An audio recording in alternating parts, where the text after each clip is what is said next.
इस विशेष कवरेज में एक बार फिर आप सभी का स्वागत है। जीएचएमसी नगर निगम चुनाव हो रहे हैं और ऐसे में रुझान पर लगातार अपडेट्स हम आप तक पहुंचा रहे हैं। मेरी सहयोगी मीनाक्षी कांडवाल भी मेरे साथ मौजूद है। 5 बजे तक पल पल की अपडेट आपके सामने होगी, लेकिन एक बार नजर मीनाक्षी डाल लेते हैं रुझानों पर, जो अभी तक 150 सीटों के 146 रुझान हम तक पहुंचे। सबसे बड़ी पार्टी के तौर पर टीआरएस अभी तक के रुझानों में उभरती दिखाई दे रही है, 63 पर। वहीं बीजेपी 43 पर दूसरे नंबर की पार्टी।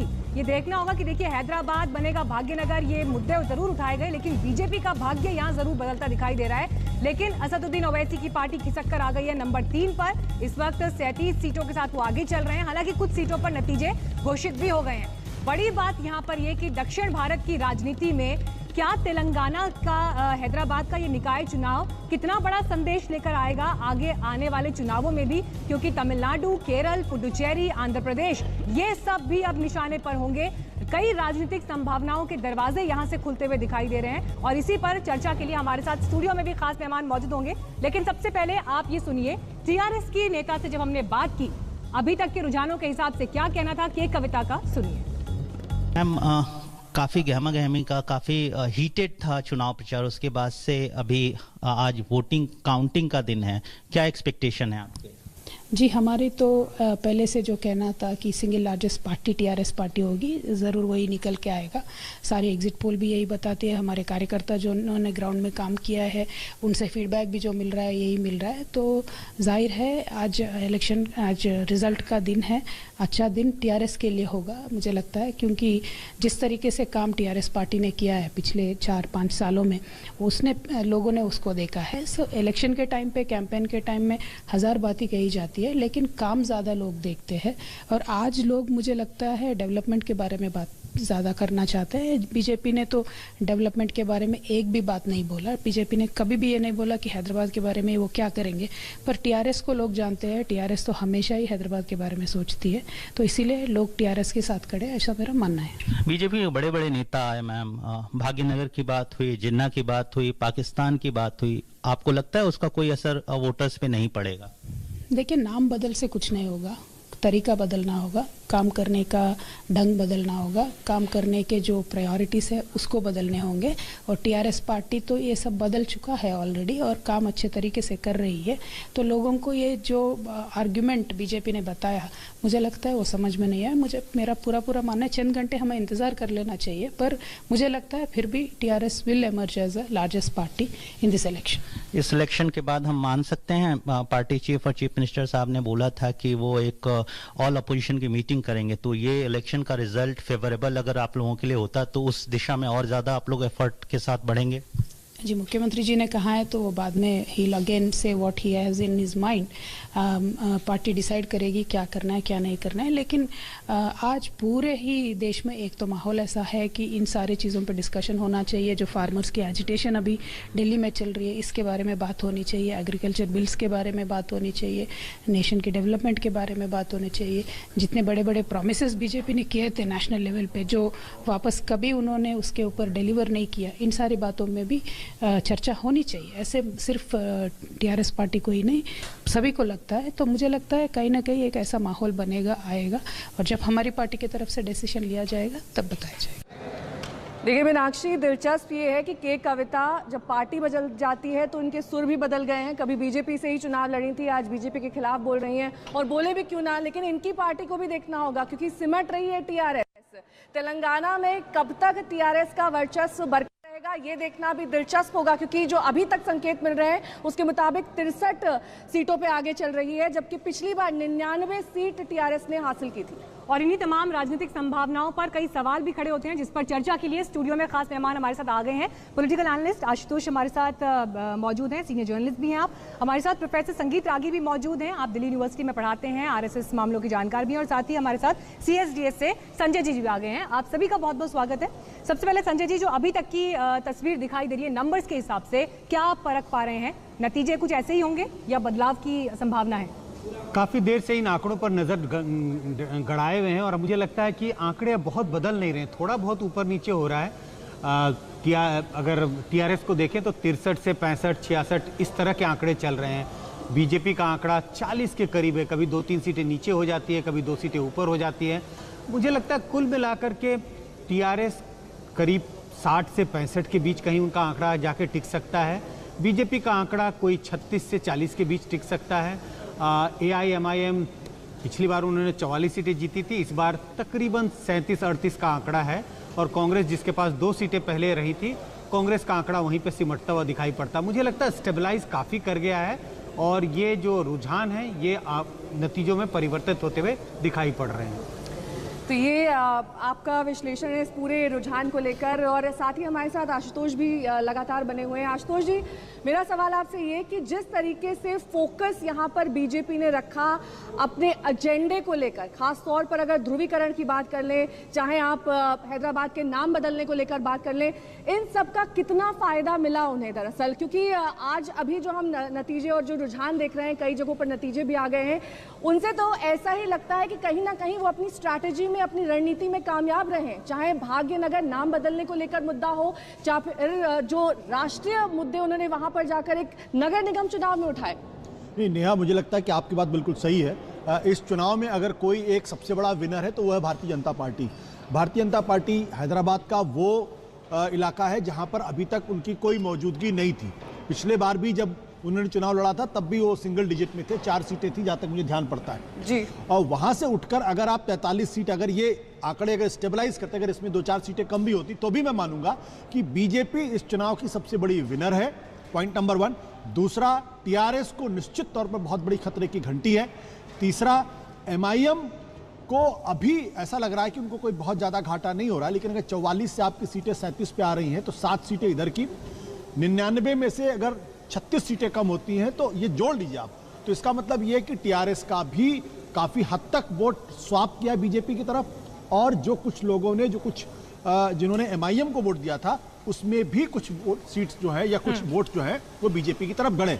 इसका मतलब स्पष्ट है कि आने वाले विधानसभा के चुनाव में भारतीय जनता पार्टी को बहुत गंभीरता के साथ टीआरएस को लेना पड़ेगा, और अगर वो चूकेगी तो उनके लिए दिक्कत काफी बढ़ जाएगी। ठीक है, हैदराबाद भी चल लेते हैं। आशीष पांडे वहां पर मौजूद हैं। देखिए आशीष, ऐसा लग रहा है कि जो ये आंकड़े अब दिखाई दे रहे हैं इनमें थोड़ा बहुत ही परिवर्तन होगा, बहुत मेजर शायद चेंजेस अब ना हो, लेकिन वहां पर किस खेमे में आपको किस तरह के जो है हलचल दिखाई दे रही है?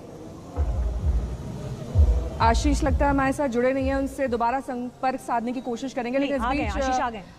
आशीष एक बार फिर से हमारे साथ जुड़ गए हैं। आशीष, दरअसल मीनाक्षी का सवाल आपसे ये कि ये जो आंकड़े, ये जो रुझान आ रहे हैं, दरअसल इनमें थोड़ा बहुत ही बदलाव संभव है। ऐसे में वहां पर आप ग्राउंड पर क्या स्थिति देख रहे हैं? आप ये बता रहे थे कि 5-6 बजे के आसपास लगभग जो फाइनल आंकड़ा है वो संभावित तौर पर आ सकता है, हो सकता है 7-8 बजे का वक्त भी लग जाए, लेकिन ऐसे में हम क्या माने, अभी जो वोटों की गिनती है उस हिसाब से इतना 2 से 3 घंटे का वक्त और लगेगा?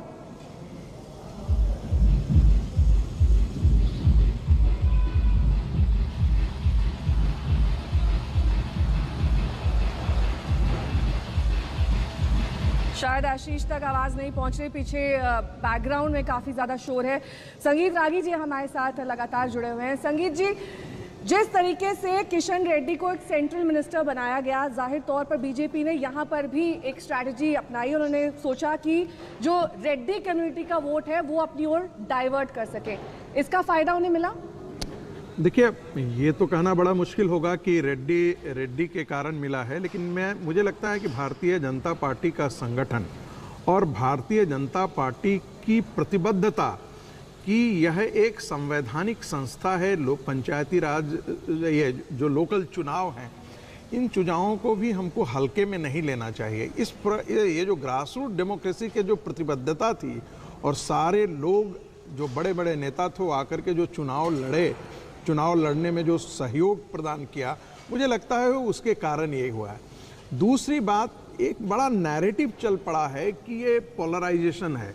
मुझे लगता है कि भारत के अंदर यदि हम इस्लामिक आक्रांताओं को मानते हैं कि वो बाहर के आए, उन्होंने लूटा, और यदि प्री इस्लामिक हिस्ट्री की तरफ हम अपनी जड़ों की तरफ लौटते हैं तो इसे हिंदू मुसलमान के तौर पर नहीं देखा जाना चाहिए। मेरा ऐसा मानना है कि 1947 में इस देश का विभाजन हुआ, एक इस्लाम के नाम पर एक अलग कंट्री बना, दूसरी तरफ हम भारत के जो बचा हुआ भारत था, यदि उस बचे हुए भारत में हम यदि इस्लामिक काल से पहले के जो अपने जड़ों हैं, जड़ों की तरफ यदि हम लौटते हैं तो उसे हिंदू मुस्लिम कह करके कॉम्युनलाइज नहीं करना चाहिए। मेरी ऐसी मान्यता है, मेरा ऐसा कहना भी है। एक और बात मैं जिक्र करना चाहता हूं कि देखिए, Bharatiya Janata party regional party के साथ अब संघर्ष शुरू हुआ है। हम लोग बातचीत में भी यही कर रहे थे कि जो पहला राउंड था, संजय जी भी इस चीज का जिक्र कर रहे थे, जो पहला राउंड था भारतीय जनता पार्टी का, वो कांग्रेस के साथ था। अब कांग्रेस के साथ कुछ राज्य हैं जहां पर बीजेपी और कांग्रेस पार्टी आमने सामने है। कांग्रेस पार्टी ने अपनी जमीन क्षेत्रीय पार्टियों को दे दी। क्षेत्रीय पार्टियों के साथ अब भारतीय जनता पार्टी का सीधा राजनीतिक संघर्ष है। ठीक है, और मुझे लगता है कि अभी जो गेन हुआ है वो भारतीय जनता पार्टी को टीआरएस पर गेन हुआ है। ये जानना बेहद दिलचस्प होगा कि किस तरीके से इस बार पार्टियों ने पूरी ताकत झोंक दी चुनावी कैंपेन में। एक हाई वोल्टेज कैंपेन हमने देखा जिसमें राष्ट्रीय अध्यक्ष से लेकर गृह मंत्री तक शामिल हुए। इसी पर एक रिपोर्ट देखिए।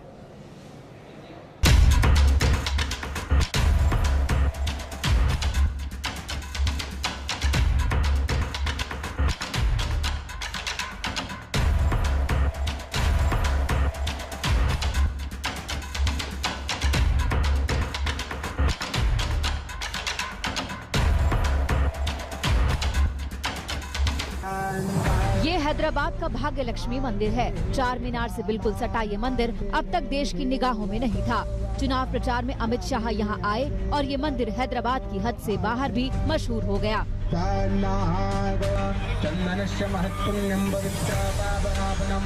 अमित शाह न सिर्फ यहाँ आए बल्कि रोड शो भी किया और विपक्ष पर जोरदार हमला भी।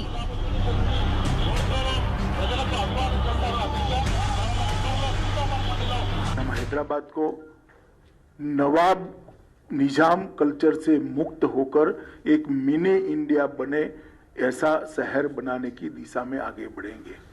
निजाम कल्चर को त्याग कर एक आधुनिक शहर बने, इस प्रकार का हम हैदराबाद को बनाएंगे। रुझानों की मौजूदा बिसात बता रही है कि चुनावी भाग्य किसी भी करवट बैठ सकता है। नतीजे चाहे जो भी रहे, लेकिन ये चुनाव जुबानी जंग के लिए याद रखा जाएगा। याद रखा जाएगा कि किस तरह प्रचार में योगी आदित्यनाथ ने हैदराबाद का नाम बदलने का ऐलान कर घमासान बढ़ा दिया था। इस नगर को एक बार फिर से भाग्य नगर के रूप में बदल करके इसका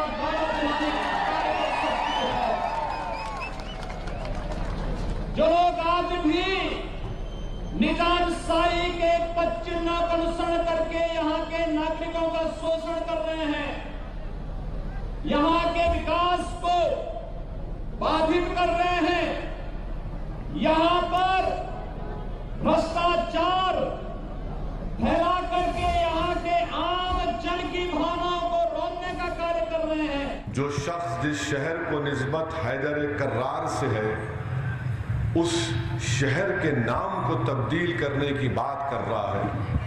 इंशाअल्लाह ताला उनकी नस्लें खत्म हो जाएंगी। यूं तो ये जंग लोकल थी, लेकिन प्रचार कितना वोकल था ये भी आपने देखा। इस चुनाव में बिरयानी पर भी बवाल हुआ तो जिन्ना का भी सवाल उठा।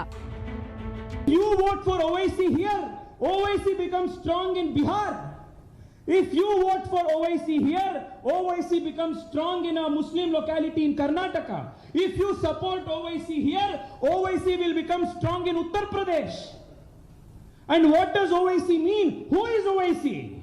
OIC is Muhammad Ali Jinnah's new avatar. We must defeat him.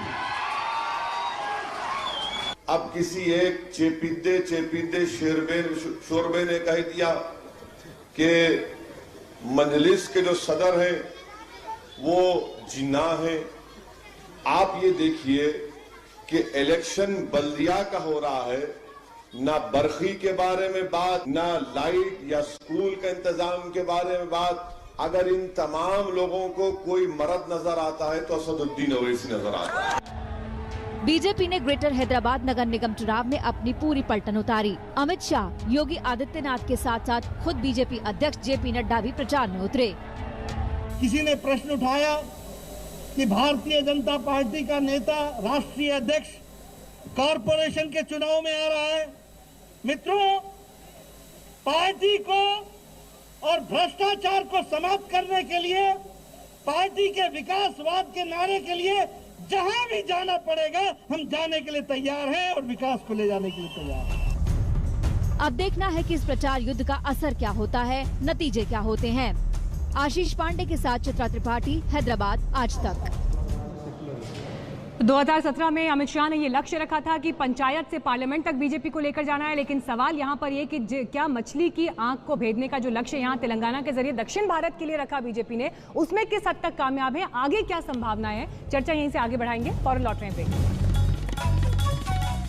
नमस्कार, मैं हूं अंजना ओम कश्यप। हमें उम्मीद है ये वीडियो आपको पसंद आया होगा। लेटेस्ट खबरों के लिए यूं ही देखते रहिए आज तक, और इस वीडियो के पसंद आने पर लाइक, शेयर एंड सब्सक्राइब करना ना भूलें।